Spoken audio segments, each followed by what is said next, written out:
दर्गा हजरत पीर बारा इमाम ट्रस्टच्या नवनिर्वाचित विश्वस्त मंडळात सय्यद इलियास इसामुद्दीन जहागीरदार पीरजादे, तन्वीर रशीद बागवान, शेख मुजाहिद हुसेन, सय्यद परवेज इलियास जहागीरदार पीरजादे, नासिर गनी खान तसेच जहागीरदार पीरजादे मित्र परिवाराचे सय्यद निजामुद्दीन सय्यद इसामुद्दीन जहागीरदार पीरजादे, सय्यद मोहसिन जहागीरदार पीरजादे, सय्यद आवेज जहागीरदार पीरजादे, सय्यद मुजाहिद पीरजादे, कदीर खान आणि सय्यद उबे जहागीरदार पीरजादे सहभागी आहे. तसेच देणगी पेटीचे प्रभारी व संरक्षक म्हणून त्यांच्याकडे जबाबदारी सोपवण्यात आली असून प्राप्त देणगीबाबतचा अहवाल महाराष्ट्र राज्य वक्फ मंडळाकडे सादर करण्यात येणार आहे.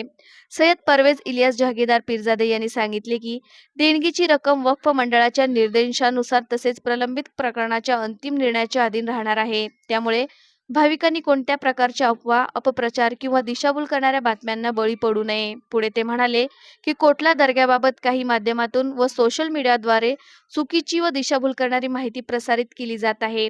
महाराष्ट्र राज्य वक्फ ट्रिब्युनलच्या आदेशाचा गैरसमज करून अफवा पसरवल्या जात असून त्यामुळे भाविकांमध्ये संभ्रम निर्माण होत आहे. ट्रिब्युनलने विद्यमान विश्वस्त मंडळाला हटवलेले नसून दर्ग्याचा कायमस्वरूपी कारभारी कोणत्याही अन्य व्यक्ती किंवा संस्थेकडे सोपवलेला नाही. सर्व भाविकांनी केवळ अधिकृत माहितीलाच विश्वास द्यावा आणि अफवा पसरवणाऱ्यांपासून सावध राहावे. यावेळी सय्यद इलियास जहागीरदार पीरजादे व संपूर्ण विश्वस्त मंडळाच्या वतीने मोहरम 2026 निमित्त सर्व भाविकांचे स्वागत करण्यात आले. शांतता, ऐक्य आणि श्रद्धेच्या वातावरणात मोहरम उत्सवात सहभागी व्हावे असे आवाहन करण्यात आले आहे. कोटला दर्गा हा सर्वांच्या श्रद्धेचा केंद्रबिंदू असून सामाजिक सलोखा, बंधुभाव आणि धार्मिक सौहार्द जपत मोहरम उत्सव यशस्वी करण्यासाठी सर्वांनी सहकार्य करावे असे आवाहन सय्यद इलियास इसामुद्दीन जहागीरदार पीरजादे व विश्वस्त मंडळाने केले आहे.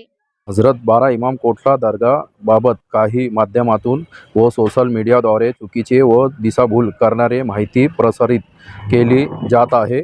महाराष्ट्र राज्य वक्फ ट्रिब्युनल आदेशाचा गैरसमज करून अफवा पसरवल्या जात असून त्यामुळे भाविकांमध्ये संभ्रम निर्माण होत आहे. ट्रिब्युनल विद्यमान विश्वस्त मंडळाला हटवलेले नसून दर्गा कायम स्वरूपाच्या कारभारात कोणत्याही अन्य व्यक्ती किंवा संस्थेकडे सोपवलेले नाही. सर्व भाविकांनी केवळ अनधिकृत माहितीचा विश्वास द्यावा आणि अफवा पसरविण्यापासून सावध राहावे. मोहरम 2026चे सर्व धार्मिक कार्यक्रम शांतता व बंधुभाव आणि श्रद्धेच्या वातावरणात पार पाडण्यासाठी सर्वांनी सहकार्य करावे.